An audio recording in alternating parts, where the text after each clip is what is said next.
everyone, and welcome to the RV Inspection and Care podcast and video. I'm Dwayne. I'm a certified RV inspector, and today we're going to be talking about the do's and don'ts of RVing, part 2. Now, if you missed my video that was part 1 from last week, be sure to go back and check it out. There's lots more do's and don'ts in that video as well. These two videos are really about some of the best advice that I can give about things to do and things not to do if you're an RVer. And it really doesn't matter what your skill level is. There's going to be something in there for just about everybody. So let's go ahead and let's get started on the do list for this video. Number 1 on the list is do check RV seals and joints often. Now, the joints for RVs are often found where the front cap and the back cap meets the walls, but there's more than that. There's also joints and seals up on the roof that need to be examined. What you're looking for is you don't want to see holes in the sealant, where the sealant is cracking or where it's been rubbed away. If you find those things, then replace that sealant right away. You see, the whole idea is you don't want water intruding into the RV, because if it does, it can do major damage very quickly and be very expensive. So check your RV seals, joints, and sealant often. Number 2 on the do list is have an electric management system that will protect your entire RV's electrical system. Last week I mentioned how that from one campground to another you can find differences in the water pressure. Well, the same is true in the quality of the electrical connection there. In one campground, it'll be great. In another campground, it can be downright dangerous. And don't just settle for a surge protector. I made a video about this that can be very helpful. It will compare the differences between electric management systems and surge protectors and help you determine what's best for you. So be sure to watch the video. Next up on the do list is have a tire pressure monitoring system with enough sensors to cover every tire on your RV's rig. If you have a towable RV, then it's probably being towed by a tow vehicle. If you have a motorhome, then you might be towing a towed vehicle. Have sensors for every tire in the rig, and then monitor them. The advantage of this is as you go down the highway, if there are problems that develop with a tire, then you can know about it very often, at least. It will give you hints, and you may be able to save yourself from a tire blowout. This has happened to us. We were able to save a major problem with our tires by having a tire pressure monitoring system and watching it carefully.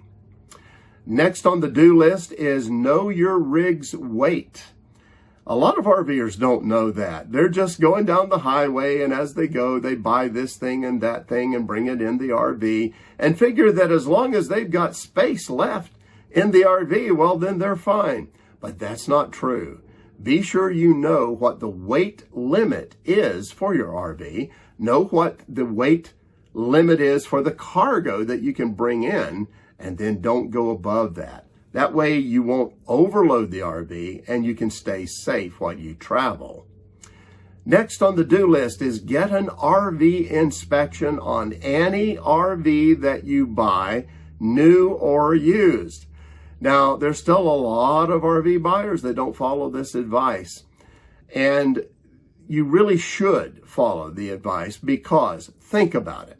Almost any town or city out there has an inspection department whose function is to go out and make sure that any building that's constructed is done according to code and is safe.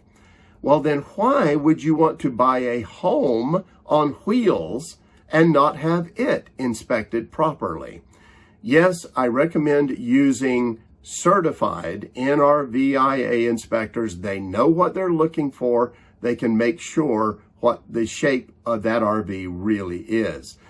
You know, we hear a lot of complaints about people buying RVs, but the vast majority, if not almost all of them, have not done their due diligence before buying and then did not get an RV inspection as they should. Don't be one of those people. Now let's go to the next section, and that is our don'ts section. And number one on that list goes right along with what I just talked about RV inspections. Don't take ownership or delivery of an RV until all the major problems that the inspector found have been fixed. This is especially true with dealers. If you take that RV off the lot before you fix the issues the inspector found, there's a very good chance that you're going to be put at the very back of the repair line, and it may be weeks or months before they get to you. You are no longer a high priority on their list. But if you take that list that the inspector gives you of issues that was found, you give it to the dealer and tell them, I'm not taking this RV until these are fixed to my satisfaction. Suddenly, you get all kinds of attention, and they're quick to take care of things because they want that RV off their lot. So don't take delivery till the things that are major on that list are cared for. Number two on the don't list, don't use an RV service tech or repair facility without checking out their online reviews. There's lots of repair techs, there's lots of service facilities for RVs, but they are not all the same, not by a long shot. So be sure you know a little bit about them before you take your rig to them. Having word of mouth testimonials is good, but it's also good to check the online reviews. So be sure you do that. Next on the don't list is don't procrastinate about caring for your RV's exterior. Now, a lot of RVers do this. They mean to go out and wash and wax their RV, but they know it's a big job. So instead, they just sort of put it off, and weeks turn into months and months turn into years. And next thing you know it, the outside of that RV looks terrible. So don't procrastinate caring for your RV's exterior. Wash and wax it often. Now, I made a video about this, about a system that I use to be able to wash and wax my RVs, my fifth wheel and my motorhome at the same time, and it doesn't take me very long to do it. It's not a lot of effort. So be sure you watch that video and see if that's a system that will work for you. And don't forget caring for the rubber and plastic parts on the outside by using a great UV inhibitor like 303 aerospace protectant. Next up on the don't list, don't procrastinate when a mouse gets into your RV. This is very important. A lot of people are very worried about that little mouse, but I'll tell you, the mouse can do a tremendous amount of damage to your RV in a very short time as they chew through wires behind walls and all kinds of things. And you're not going to appreciate getting a bill for many thousands of dollars.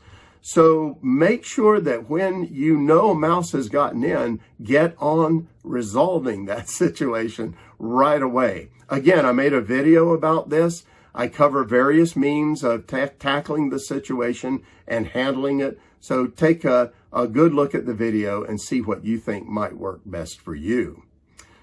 Next up on the don't list is don't leave your campsite without one last walk around of the rig.